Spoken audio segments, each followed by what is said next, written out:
waaw en fait pour résumer rek je disais que affaire yi au final xam nga jom la ak fula ak fit di nga dem ba foo xamante ne sa talent du la yóbbu sa leneen du la yóbbu lu dul sa gëm-gëm te gis nañ ko fii te loolu lañ war a injecté boy yi fi nekk ñu yokku leen carrément fit gëm leen xam ne ñun loolu la ñu am comme force actuellement ñu nangu suñuy faiblesse bañ ko jéem a esquiver parce que sinon dañuy déjouer te buñ ko defee compétition bi du la ko baal un deux match boo avancé wul semaine bi ci topp da nga ñibbisi donc gëm-gëm la mën-mën beeg yooyu noonu yëpp dina ci topp mais base carrément bi mooy gëm-gëm xeex gars yi mënuñu lu ñu mënul mais tamit également ñun am nañ lu ñu mën a indi loo xamante ne ñoom amuñu ko donc bu ñu defee mixage bi rek dinañ mën a am balance bi ñu soxla pour vraiment bañ a jeexal suñu énergie ci benn match wala ci benn phase xool nu ñuy gérer lan ak lan lañu am après loolu ñu avancé ah.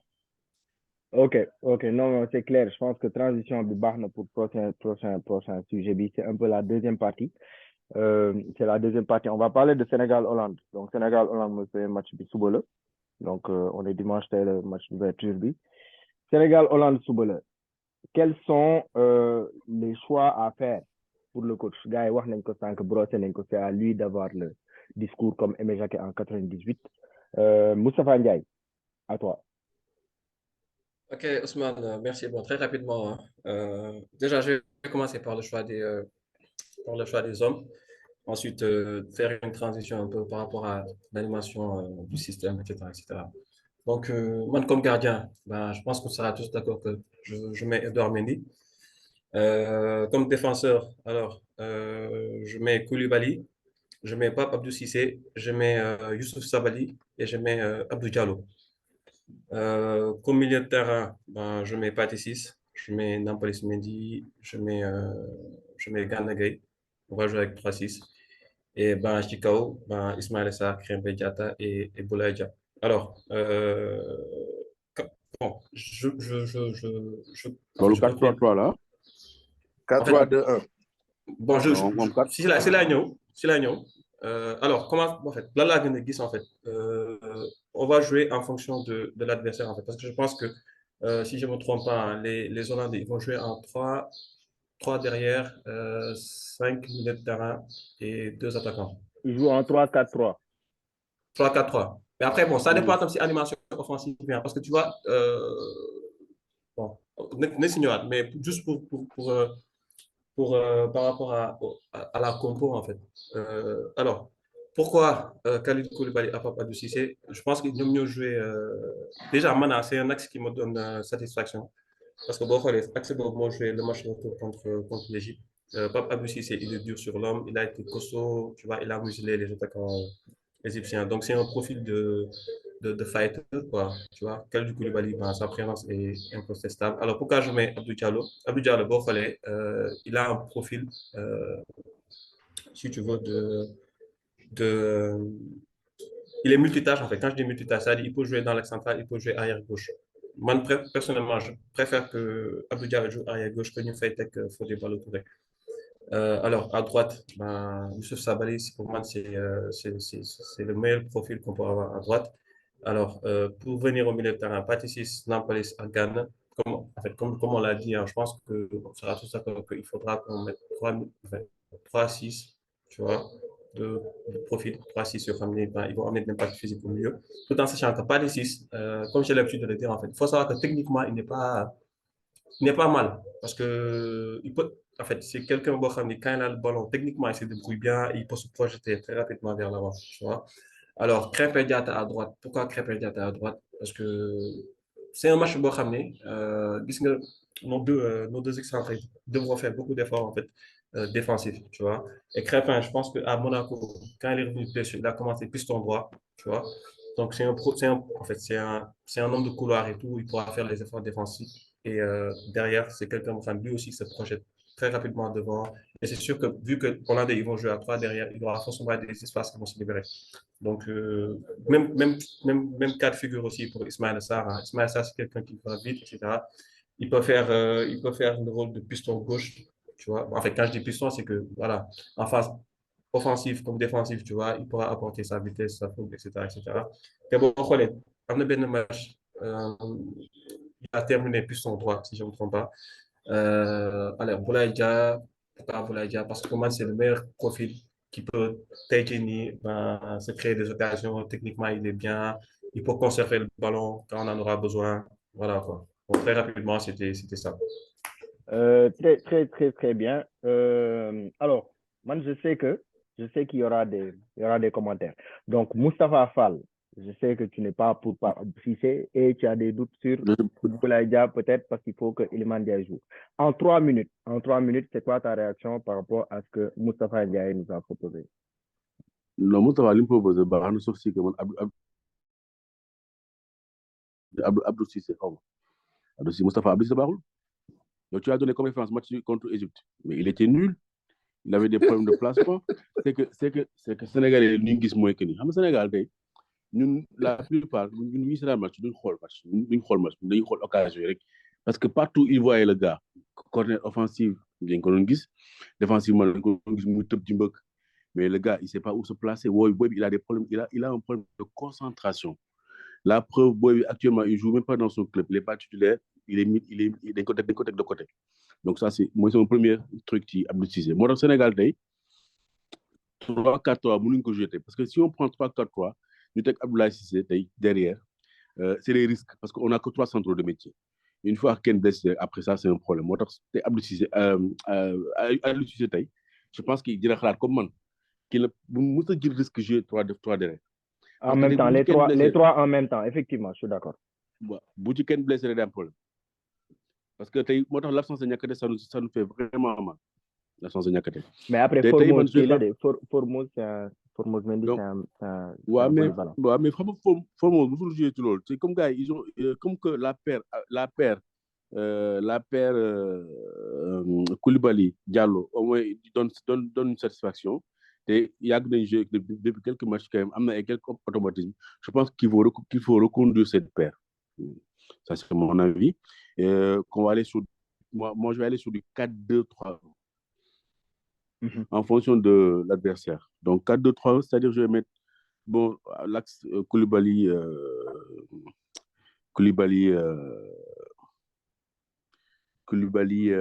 Diallo. Donc, comme gardien, bon, je vais mettre Mendy, mais bu doon man maay choisir comme coach Aliou Cissé, je mettrai un Seny Dieng. Léegi sur les côtés, je mets Sabaly à droite, à gauche, je mettrai Fodé Ballo-Touré, Mofses. Donc, au milieu de terrain, man, je mettrai moi là j'ai deux choix. J'opte pour 2 milieux de terrain, soit damay ñëw xool match bi démarré su match bi démarré bon Aliou Cissé c'est dommage moom d'habitude il ne réagit pas comme ça parce que tey man sama choix tey dama koy def selon man tey match su ma nee ba ci biir match bi mën naa teg premier choix moom sama premier choix effectivement damay teg Pathé Ciss peut-être Pathé Ciss ak Nampalys comme les deux après damay teg Crépin ak Ismaïla ci côté yi teg ci digg bi le petit Iliman Ndiaye ci kaw mu teg Boulaye Dia loolu sama kii offensif ci kaw tout en sachant que en 4-2-3-1 tout en sachant que quand on attaque c'est du 4-2-3-1 mais quand on défend ce sera du 4-5-1 parce que yeneen deux yi dañ cruiser wàcc ci suuf léegi nag ok léegi selon la tournure du match su ma ñuy dugg ci gis ni Hollandais yi ñu ngi étouffé au milieu de terrain dans ce cas je vais mettre un Kouyaté, Cheikh Kouyaté. Parce que c'est un gars qui résout les problèmes au milieu de terrain. C'est pas un excellent joueur techniquement, mais c'est un gars au moins lui, il est bon dans l'impact. Dans box to box, je mettrais un Kouyaté à la place peut-être de Nampalys. Et dans ce cas, je vais jouer avec mes forces. Mais jamais au plus grand jamais, je jouerai avec Pape Cissé. Ça, c'est une erreur. Mais c'est pourquoi le Sénégal le fait. Cher, sachant que sur le prochain sujet, moi, j'ai beaucoup parlé d'animation. Parce que moi, je dis comment contrer la Hollande. Et dans comment contrer la Hollande aussi, je vais amener mes arguments sur le choix des hommes. Donc, Cher, je te laisse conclure sur ce point. Après, on passe au prochain point. Ouais, d'accord. En fait, man damay aligné wu plutôt si Moustapha Ndiaye. C'est vrai que ñaari Moustapha la ñoom Moustapha Ndiaye. Mais à l'exception de Pape Abdou Cissé, comme ni ko Tafa Fall waxee, foofu damay préférer jouer Abdou Diallo. Après latéral Ballo Touré. Droite ma def Sabali. Après Abdou Diallo ak Kalidou ci digg bi. Mais par contre man 4-3-2-1 lay jouer. Les trois mooy Pathé Ciss Nampalys bi nga xamante ni mooy gën a fixe ak Gana bi nekk côté un peu gauche Ismaïla Sarr ci kaw à droite Crépin ci kaw à gauche après Boulaye Dia ci kaw je veux pas non plus di jouer loo joueur yi loo xamante ne day dépasser seen fonction comme ni ma doon waxee sànq tournoi la te équipe day forger aussi tournoi te ñun li suñu avantage tey mooy ñu am densité ñun waruñu di encaisser lu bëri encaisser lu bëri ci tournoi daf lay affaiblir côté défense te une fois nga commencé sonn sa défense mooy nekk sa point fort Portugal def na ko fi ba gagné Euro ak 3 matchs nuls yu mu dem 120 minutes yu jeex gagné série penalty finalement moo mujj gagné Euro bi ak prolongation également donc foog ñu xool ñun ci ni ñuy jouer nan la ñuy yokkee densité ci digg terrain ñu bañ a yomb accès ci ñun après suñu attaque gaaw am nañ Ismaïla Sarr am nañ Crépin am nañ Boulaye donc sunu qualité de jeu foofu noonu mën a def différence bi parce que du ñu jël lu bëri mais également à chaque fois bu ñu amee contre wala bu ñu amee lu décisif mais dañuy capitaliser ci benn wala ñaar yi ñuy am parce que daf lay gaaw a fay après nga maintenir sa avantage ba foo ko mën a tenir mais 4-3-2-1 pour man moo ëpp sécurité après boo demee ba ci biir match bi bu fekkee sa équipe vraiment soxla nga kuy jouer comme numéro 10 parce que bul fàtte en 2018 c'est ce qu'on avait essayé avec Pape Aliou Ndiaye Ousmane yaa ngi woon foofu noonu Sénégal Japon Pape Aliou Ndiaye Japon dañ ko def benn genre losange ci milieu terrain parce que moom moo nekkoon 4-2-3-1 bi 3 bi nekkoon ci digg bi c'était Pape Aliou Ndiaye dafa daw ba avant comme bu demee ci kanam du laal bu ñëwee ci ginnaaw du laal bu demee gauche droite du laal te fu mu ci mën ci dem balaa muy ñëwaat foofu day am kàmb donc gars yi dañ fay jaar looloo tax ma ne 4-3-2-1 2 yi mooy les excentrés Crépin ak Ismaïla Sarr mën nañ bañ a wàcc autant mais mën nañ également bañ a yéeg autant pour mu bañ a am écart entre défense bi ak milieu densité mooy clé wu te man jéemuma xool kese 11 pour Hollande mais 11 bu mën a tenir par rapport au niveau compétition après yeneen joueurs yi bu ñu ñëwee ba commencer am confiance ba gagner en 2 matchs wala yenn score yi bu ñu ko amee si yenn match yi yeneen joueurs yi mën nañ leen dugal pas pour un début changer système mais dugal leen ci système boobu déjà après ñoom bu ñu mënee indi seen plus-value ñu indi ko mais loolu moo ëpp sécurité si ñun li ñuy jouer ça va pas dire que dañuy dem jouer défense ça va pas dire que tamit dañuy refuser jeu bi mais il faut que ñu jouer si suñuy force parce que mënuñu dem jouer ñoo xamante ne tey peut-être ñoo ñu ëpp qualité wala peut-être ñoo ñu ëpp technique ñu leen di jéem a woon que ne ñun mën nañ def le jeu te même def le jeu tamit ne veut pas dire que yow yaay gagné wala nga gën a rafet football tamit amul benn trophée boo ci am donc li am sens ci tournoi bi mooy résultat te lii indi résultat mooy nga kànnaar carrément li nga am après opportunité boo am nga capitaliser ci kaw. C'est très très clair. Amdi Moustapha Ndiaye, rapidement sur Pape Abou Cissé. Ouais, merci Ousmane. Très rapidement. Alors, encore une fois, l'autre je mets Pape Abou Cissé. Encore une fois, je parle par rapport au match contre les Pays-Bas, tu vois. Alors, Abou Cissé, encore une fois, on a beau dire il a du déchet techniquement, tout ce qu'on veut, mais force est d'admettre en fait que impact physique dans l'axe central, je pense que c'est un atout très intéressant. Bon, après, Ousmane, beneen affaire dafa am gis nga les Pays-Bas, tu vois, ils ont De Ligt, ils ont Virgil van Dijk. Donc, ce qui veut dire que les balles arrêtées, hein, sur les corners et coups francs, tu vois, ils seront des menaces pour l'équipe nationale. Bon, on était axé. Pape Abdou Cissé, pour Mana, c'est le profil idéal en fait pour l'impact physique pour Virgil van Dijk, De Ligt, de s'imposer en fait sur les coups de pied arrêtés. Ça, c'est très important. Ben affaire du moi, Pape Abdou Cissé, il a un profil de joueur de tête. Tu comprends? Taïdini sur les balles arrêtées, du Sénégal, en corner, coup franc, etc., etc. Tu vois, impact défensivement, tu vois, un apport offensif sur les jeux coups de pied arrêtés parce qu'on sait tous que Pape Abdou Cissé, c'est un très bon joueur de tête.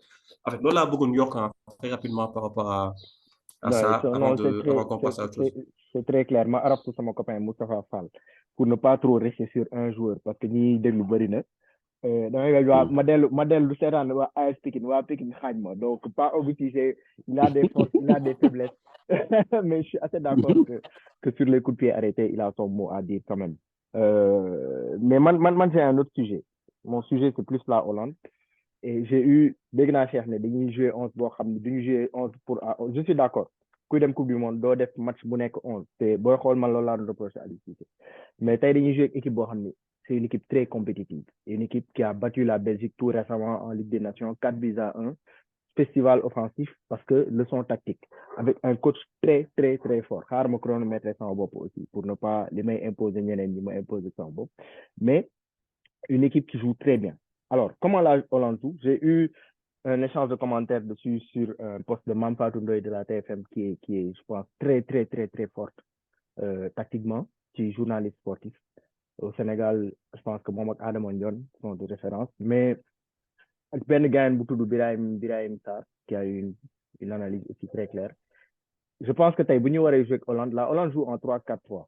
En 3-4-3 avec 3 défenseurs, 4 milieux de terrain. Mais 4 milieux de terrain, il faut comprendre que deux doubles pivots, les gars. Ils ont un double pivot Bohamni. C'est De Jong et Wijnaldum. Wijnaldum est blessé, donc ça va sûrement être Bergis. Wala Van de Beek, wala comment il s'appelle l'autre là, Brom Delby, qui n'est qu'Ajax. Et donc, c'est des joueurs de ballon. C'est des joueurs de ballon. Klassen. C'est des joueurs de ballon. C'est des joueurs de ballon. Et donc, ils jouent avec deux pistons. Piston, c'est Tyrell Malacia à gauche, wala Daley Blind, et Denzel Dumfries qui est blessé. Ils jouent avec 3 attaquants. Malen, Depay et un autre. Le système de jeu, c'est de construire dans l'axe, c'est de construire dans l'axe entre De Jong, Bergis avec Depay qui décroche. Donc, on a un triangle de jeu pour nous développer au milieu et de trouver dans la profondeur les 2 pistons qui sont très rapides, très dangereux, en l'occurrence Tyrell Malacia et Denzel Dumfries. Donc, ce qu'il faudra pour le Sénégal, c'est d'empêcher ce triangle-là, triangle de transmission, il faut l'empêcher. Entre De Jong, Bergis, Klassen ou le Koumounti Don, les empêcher de jouer au milieu parce que non lañ brayé Belgique, dañuy ñëw ci milieu bi, xóotal, dawal 1, 2, 3 passes, Depay day décrocher, créer espace ci ginnaawam, latéral bi jël ko, tu vois, une très bonne passe en profondeur. Euro bi aussi non lañ joué, je les ai regardés contre l'Ukraine, ils ont fait un festival offensif. Donc pour le Sénégal, moi je pense qu'il est essentiel de bloquer ce triangle de transmission.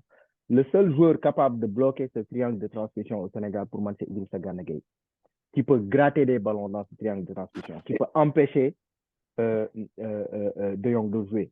Parce qu'il faut empêcher De Jong du Barça de jouer. Il l'a fait contre l'Égypte avec Salah. Il a empêché Salah de jouer.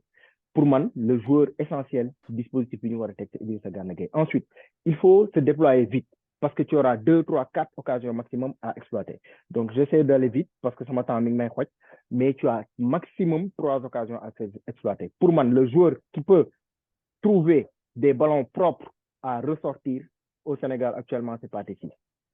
Donc, moi, je joue avec un milieu, une défense à 4. Défense B, on n'a pas le droit, on n'a pas le choix. Ballo Touré à gauche, Sabali à droite, Abdou Diallo, Koulibaly. C'est une défense sûre, ils s'entendent bien pour moi, c'est ce qu'il faut mettre. Je mets Nampalis devant la défense, je mets Gana en électron libre, en marquage individuel sur De Jong du Barça, et je mets Pathé Ciss en numéro 10 du milieu de terrain. Si on est numéro 10 du milieu de terrain, il ne sera pas trop haut, pas trop bas, mais c'est le gars qui va venir chercher le ballon dans l'axe pour pouvoir les ressortir. Pour ressortir les ballons, il faut que absolument que Crépin Diatta, Ismaïla Sarr sur les côtés fassent leur travail défensif. Parce que Nena repli ou dédoublement ou Tyrell Malacia pour Manchester United avec Dumfries, il faut que gars di ñëw di dugg ba ci biir surface. Et là, je rejoins un peu la philosophie de Moustapha Fall. Parce que Moustapha Fall, il est pour que les attaquants défendent jusque dans les 6 mètres. L'ol le Sénégal. On a besoin d'un tueur devant. C'est pour moi, Boulaye Dia, franchement, quoi qu'on puisse dire, avec le Sénégal, il a été satisfaisant devant les buts. Il a marqué pas mal de buts avec le Sénégal quand même. Moi, j'ai en tête 3 buts. C'est des buts d'attaquant. Il prend la profondeur, il marque. L'autre, il est dans les 6 mètres contre l'Égypte, il marque. Le dernier, contre la Bolivie, il décoche une frappe de 30 mètres. C'est un gars qui est complet. On peut le mettre et éventuellement faire jouer Iliman Ndiaye en deuxième mi-temps. man loolu laa gis ci lu mën a contrer Hollande être présent dans le triangle de transmission les empêcher de jouer trouver des espaces dans le dos de la défense Van Dijk gaawul De Ligt gaawul Timber gaawul c'est 3 défenseurs yi loolu la et avant de passer la parole peut-être pour les réactions exploiter au maximum les occasions parce que man dama ne woon nañ jouer par Matar Sarr football champagne mais avec le recul je rejoins Cheikh et Moustapha pour ce match il faut pas le perdre même si on fait un 1-1 ou un 0-0 c'est quelque chose à prendre aller contre le Qatar attaquer et gagner ce match donc je vous laisse la parole Moustapha Ndiaye en premier pour les réactions et ouais. Ousmane, merci hein. Franchement très bonne analyse hein, par rapport au style de jeu des Hollandais et tout je pense que tu as tout bien résumé juste une petite contribution hein, très rapidement gis nga match bi hein, Ousmane daf may fàttali en fait le match qu'on a joué contre la France en 2002 gis nga boo xoolee alors sànq j'ai parlé de choix des hommes d'animation tout ce que tu veux en fait il faut savoir que gis nga mën nga am benn 11 hein mais j'ai l'habitude de dire tout est une question d'animation que tu joues en 3-4-3 que tu joues en 4-4-2 que tu joues en 4-3-3 4 défenseurs 2 pivots etc. Tout est une question d'animation, en fait, tu vois. Tu mets les hommes, ensuite, tout est une question d'animation défensive et offensive. Alors, moi, le système il évolue en fonction de la phase dans laquelle on est. Tu vois, si on est en phase défensive, tu vois, on joue en 4-5-1, tu vois, pour avoir une assise défensive au milieu de terrain, tout ce que tu veux, en fait, avec les deux qui vont coulisser, comme tu dis, en fait. Parce que, bon, c'est un match contre France, mais je ne sais pas si tu te rappelles, Moussa Ndiaye moo nekkoon benn côté bi da doon marqué Lizarazu ba si biir surface Sénégal bi tu vois il y a Moussa Ndiaye qui da doon topp Lizarazu ba suñu effectivement ba suñu surface tu vois juste pour te dire en fait ce sont des hommes de couloir en plus des latéraux que tu as tu vois ça c'est un alors 4-3 en fait c'est pas schéma moo joxe ça encore une fois il va passer en 4-3-3 quand on va attaquer et tout tu vois parce que Crépin et l'autre et Ismaël Sarr vont prendre les couloirs et tout. Mais quand on va défendre, en fait, tu vois, on va constituer un bloc au milieu de terrain, tout en sachant que, comme tu dis, en fait, des deux latéraux là, que ce soit Dumfries ou Daley Blind, je ne sais pas qui va jouer, sachant qu'ils seront des latéraux qui seront très, très, très, très offensifs. Donc là, vous juste lui aussi analyse bien. Merci. Cher Moustapha. Bon, Ousmane, je suis d'accord avec ce qui dit. Ce composition analyse très pertinent, entièrement d'accord. Mais après aussi, encore une fois, la clé de ce match n'est qu'on va uniquement penser à défendre. Même si on a moins supérieur techniquement, tactiquement aussi. Mais comme je dirais, on a les joueurs, on a les joueurs aujourd'hui, ils peuvent faire du pressing et du contre-pressing. C'est ça ma philosophie dans le football moderne. Pressing, contre-pressing, gi daw.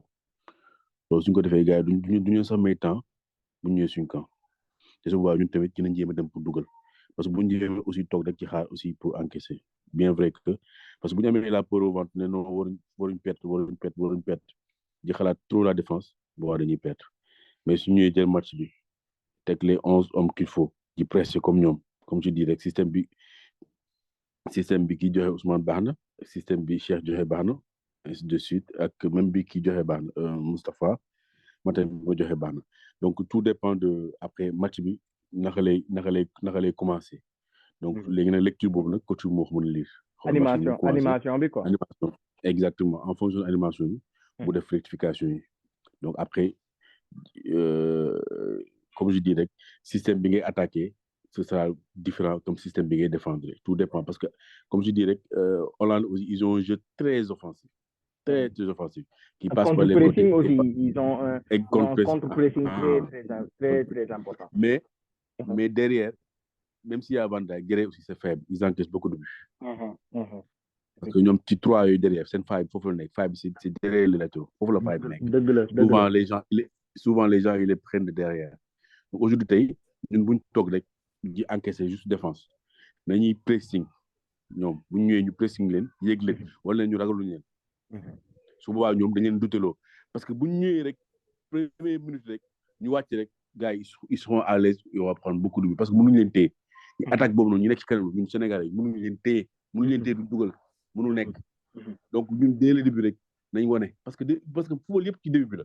pressé haut quoi ñun dañ leen di yéeg. te dans ce cas ñoom derrière dañuy def attention parce que ñun on a des boys yi nekk ci côté xam ne ils sont rapides ils sont trucs donc tout dépend de comme tu dis rek ci animation donc man c'était ça loolu laa amoon lu may wax donc bu ñu ragal. C'est très clair. Merci. Bon, en fait, les gars, pour me clarifier par rapport à la densité du meilleur, nous faisons sur le milieu, ne veut pas dire nous défendre ou nous refuser jeu. C'est un peu comme même genre de classement où Real Madrid, là, avec les 4 défenseurs, Kroos, Casemiro, Modric. 3 yi nga xamantene moy carrément colonne vertébrale bi. Tu as 2 ailiers Hugo avec un finisseur comme Benzema, Vinicius, Rodrigo. Donc ñun ci sunu schéma même système bi lañuy adopté plus ou moins même nan la koy tuddee animation bi parce que boo xoolee Real yoru joueur yi gën a gaaw am na ay joueurs yu technique am na ay joueurs yu am vision du jeu te ñun tamit am nañ ay joueurs yu am egguñu ci niveau technique boobu noonu mais am nañ tamit vision bi wala mën nañ am ñun schéma boo xamante ne buñ leen ko tegalee ñoom ils peuvent jouer par rapport ak loolu c'est un peu comme Real mën na changer un joueur dugal Valverde même mission bi ki mu remplacer nekkoon ci même mission boobu lay dox c'est un schéma boo xamante ne tey mooy li ma doon wax sànq ne même yeneen boy yi boo leen dugalee avant ñuy indi seen plus-value na la leer que ne mën nañu topp schéma boobu c'est plutôt en fait pour am benn consistance par rapport ak évolution bi nar a am ci tournoi la du championnat am nañ ay schéma wala am na ay tactique yu ñu mën a adopter yuy tenir 5-10 minutes après bu ñu jëlee ndox une fois ñu commencé jël ndox jeex na ku la mën ne 1-0 benn chance nga am pour égaliser 2-0 c'est considéré comme déjà match prochain la te tu as 2 matchs wala schéma ngay wooye animation schéma c'est pareil pour toi wala c'est différent? Non, schéma bi mooy déjà parce que nous on a développé toute une théorie sur l'animation mais on est d'accord sur il y a des hommes et une animation yow looy wooye schéma man mooy 4-3-2 mooy classement bi formation quoique animation mooy par exemple tey fonction yi ngay jox joueur yi sànq maa ngi lay dégg nga naan pour participer nekk 10 xaw ma nekk temps di ñëw ci axe bi di jël si balle ak yooyu noonu maa ngi dégg Moustapha Ndiaye di wax pour par exemple Ismaïla Sarr di accélérer ñëw défense wala latéral bi di dem fekkee ji attaque wala gars yi ñëw ñu contre attaquer war leen won lii war leen prouver leen en fait leen kese mooy prouver ci coupe du monde mooy victoire noo ko mënti amee wala noo mën a naxee sa opposition pour mën a am victoire ci kawam c'est ça qui compte nan nga ko defee wala ndax rafetoon on peut pas avoir les deux mënuñu rafetle ba pare baax le donc par rapport ak li ñu am ñun suñu force tey liñ ci fiñ ko war a accès mooy ñu baax la ndax dina rafet wala ndax dina convenir ñëpp c'est impossible amuñu façon équipe boobu noonu amuñu façon jeu boobu ça veut pas dire non plus que amuñu gëm-gëm ci équipe bi wala tey li ñuy classé c'est pas pour dem rek nëbbatu def dooron wala affaire yooyu noonu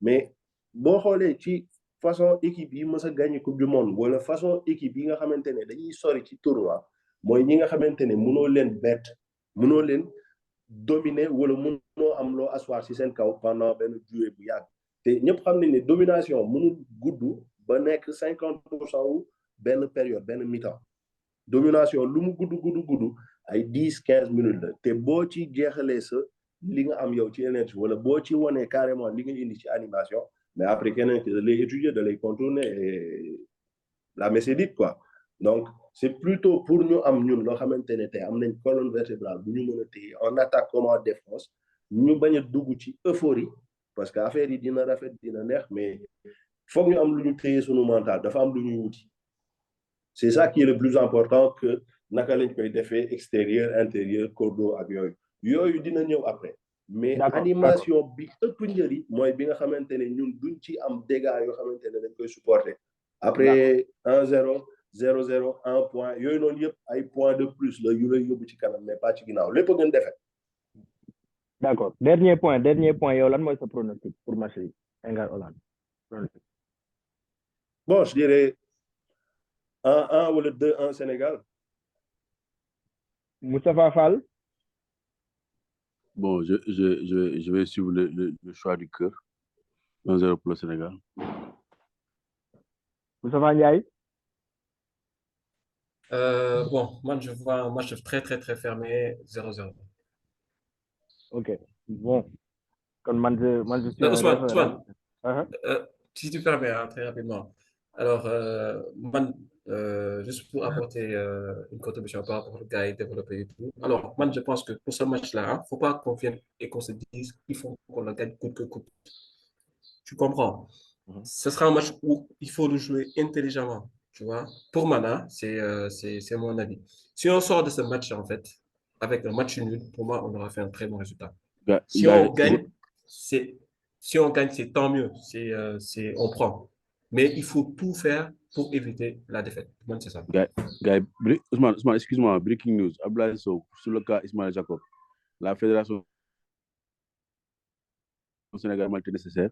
La FIFA exige d'avoir moins de 21 ans lors du dernier match avec la précédente sélection. Dernier match de Jacob avec l'Allemagne, Espoir, le 6 juin 2021. Il avait 21 ans, 10 mois. Il le savait déjà, excuse-moi. D'accord. Non, l'autre ben parenthèse là. Donc ça veut dire que Jacob c'est mort, hein? D'après Ablaye. Ok, gars. Je pense que c'était très intéressant. À mon avis, on a bien discuté de pas mal de sujets sur l'équipe nationale. Moi, mon pronostic, c'est pour moi 2-1 pour le Sénégal. Doublé de Boulaye Dia. C'est Canada. Ça va jouer, lui. Doublé de Boulaye Dia. Et bon, Hollande, comme je disais, je redoute que mon l'intérêt Google, quoi. Donc, j'ai dit 2-1. Donc, c'était très intéressant. Merci, gars. Hein. Merci à tous pour vos contributions très, très pertinentes. Mandamay déglu ba yàgg ma ne mais gars yi xarak ngeen seen niveau kawe na. Donc, je vous remercie. Et puis, on se reparle pour Sénégal-Qatar, Inch'Allah. Ok, bon, mot de la fin, comme tout supporter, wax nañ li ñu xalaat yëpp, critiquer nañ, am nañ façon échange bu nekk pour yokk suñu bopp fit. Donc, là, li ci des mooy toog ñaanal gars yi ànd ak ñoom de tout cœur avec les Lions. Di espérer évidemment que ñoo nar a gagné match yëpp ba gagné coupe du monde sax Inch'Allah bu si xëjee. Mais waaw na xool yëpp ànd daal. Après nag li ci des yàlla dina ko mottali Inch'Allah. Moustapha Ndiaye, mot de la fin, 30 secondes. Bon, mot de la fin, hein, je salue tout le monde, je salue mes consultants chers, Moustapha Fall, Ousmane, merci pour l'initiative et tout. Di siyaar bu baax auditeurs yi et tout di jégalu bu fekkee daa am ay kàddu yu ñagas waaw bu fekkee ni kàddu yu rafet na tamit suñu mais yàlla lépp God la quoi, tu vois. On se donne rendez-vous très très très bientôt et bonne chance à l'équipe nationale, voilà.